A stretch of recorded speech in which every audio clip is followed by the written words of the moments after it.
এই পরীক্ষার আগে একটি ক্লাস নিয়ে হাজির হয়েছি। কেন? কারণ তোমাদের এই পরীক্ষার সময় প্রত্যেকেরই ভীতি অর্থাৎ মনে ভয় কাজ করছে।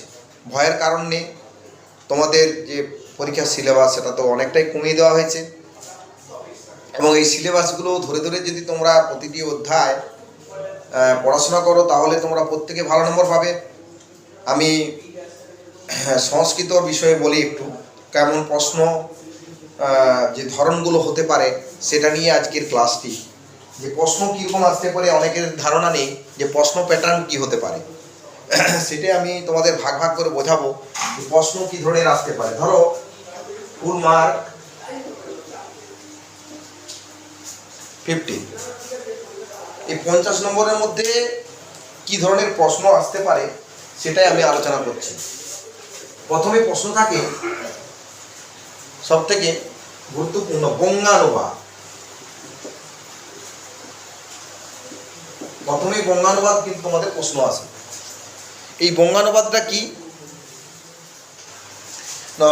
বঙ্গানুবাদ হচ্ছে তোমাদের বাংলা থেকে সংস্কৃত অনুবাদ করতে হয়, এবং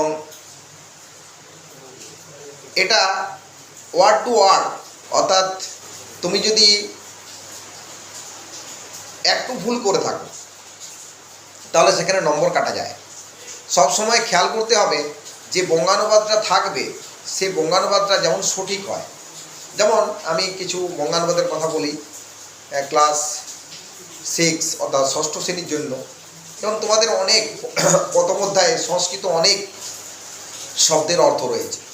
সে শব্দের অর্থগুলো তোমাদের কিন্তু সেগুলো খাতায় লিখে নিতে পারো, তাহলে তোমাদের একটা মনে থাকার সম্ভাবনা থাকে যায়, নাহলে ভুল হবে।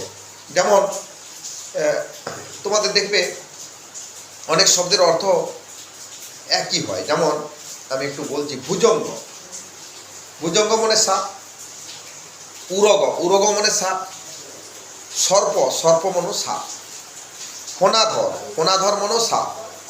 এগুলো একটু খেয়াল করতে হবে তোমাদের কোন শব্দ পরীক্ষায় কিভাবে আসছে। আর একটা হচ্ছে তোমাদের দেবনাগরী হরফ। কিছু সংস্কৃত শব্দ থাকবে যে শব্দগুলোকে তোমাদের দেবনাগরী হরফে করতে হবে।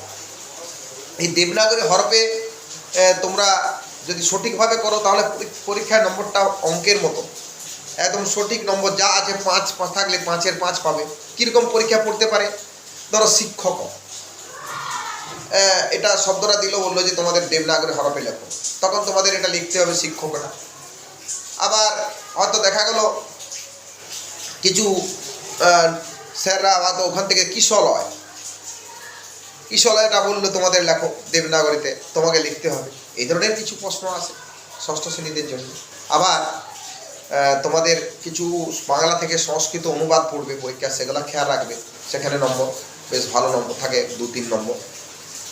ব্যাকরণ থেকে শব্দরূপ ধাতুরূপ বিন্দুগুলো কিন্তু ভুল করবে না।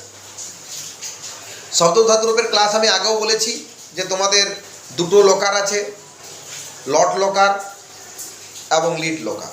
দুটোই সূত্র তোমরা ভালোভাবে মুখস্থ করে ফেলেছো আশা করি পরীক্ষার আগে। তৃতসন্তি শীতস্তমি বসমস, দতামন স্বতন্ত্র অম্বম, আর সতী শতসন্তি শশী শতহত স্বামী সাবসমস। তোমাদের কিন্তু লট আর লিডে রয়েছে, আর লংটা সপ্তম শ্রেণীদের জন্য বললাম। তোমাদেরও কিন্তু একই প্রশ্ন ভাগগুলো থাকবে। বঙ্গানুবাদ, পাঠ্যাংশের ব্যাকরণগুলো খেয়াল করতে হবে তোমাদের। হ্যাঁ, পুংলিঙ্গ, স্ত্রীলিঙ্গ, কিবলিঙ্গ এগুলো সম্পর্কে তোমার কিছু অর্থ রয়েছে, সে অর্থগুলো করবে। স্বরমাত্রা প্রয়োগের কিছু অর্থ রয়েছে, কিংসু মানে পলাশপুর, এইসব কিছু কিছু অর্থ, অচিন্ত, নারায়ণ, কিছু আমি তোমাদের উদাহরণ হিসেবে বললাম, এগুলো তোমাদের পরীক্ষায় পড়ে। আর শ্লোকের ব্যাখ্যা পড়তে পারে, তোমাদের দুটো শ্লোক রয়েছে, সেই শ্লোকের ব্যাখ্যা এবং দেবনাগরী হরফে সেই শ্লোক লিখতে হয়। অষ্টম শ্রেণীদের জন্য কিন্তু খুবই কয়েকটা গুরুত্বপূর্ণ কথা বলবো এই ক্লাসে। দেখো, অষ্টম শ্রেণীতে তোমাদের কিন্তু ভয়ের কোনো কারণ নেই। তোমাদের কারক বিভক্তি পরীক্ষায় তোমাদের আছে, ক্রিয়াপদ প্রয়োগ আছে, এগুলো ভালোভাবে করতে হবে।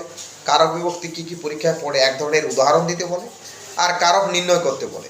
যেমন ধরো কবি নাম কালিদাস শ্রেষ্ঠ, কবি নামে দাগ দেওয়া আছে, তখন তোমাদের একটু খেয়াল রাখবে, কবি নাম এই পদটিতে কিন্তু যতশ্চ নির্ধারণম এই সূত্র অনুসারে কি হবে, নির্ধারণে ষষ্ঠী বিভক্তি।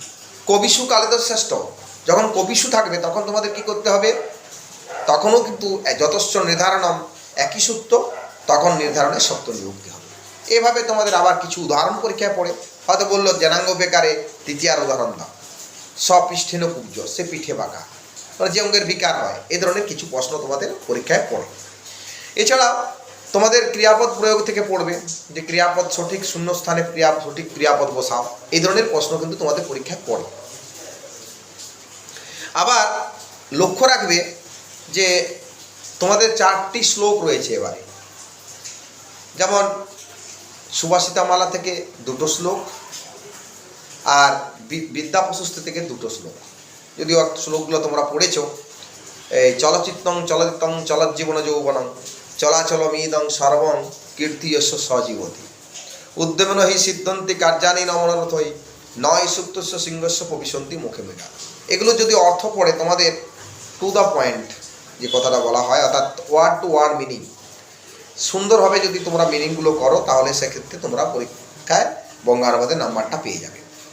আর 2টো বিদ্যাপ্রশস্তির যে বিদ্যতঞ্চ নিপতঞ্চ নৈবতুল্য কদাচন স্বদেশী পূজ্যতে রাজা বিদ্যান সর্বত্র পূজ্যতে, এগুলো সঠিকভাবে তোমরা মানেগুলো করবে, তার ব্যাখ্যা করবে।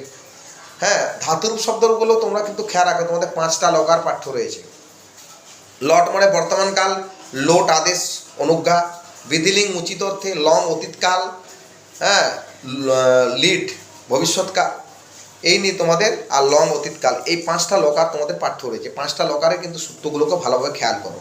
তিতসন্তি শীতস্ত মেঘসমস লটে লোট কি হবে, তুতামন্তু হিতন্ত আনিয়াবম। লঙে কি হবে, দতামন শতন্ত অম্বম। বিধিলিঙ্গ কি হবে, জাত জাতাম জুস জাম যাব যাব ইয়াম যাব জাম। লিটে কি হয়, সতী শত সন্তি শশী শত হত স্বামী সাব সামস।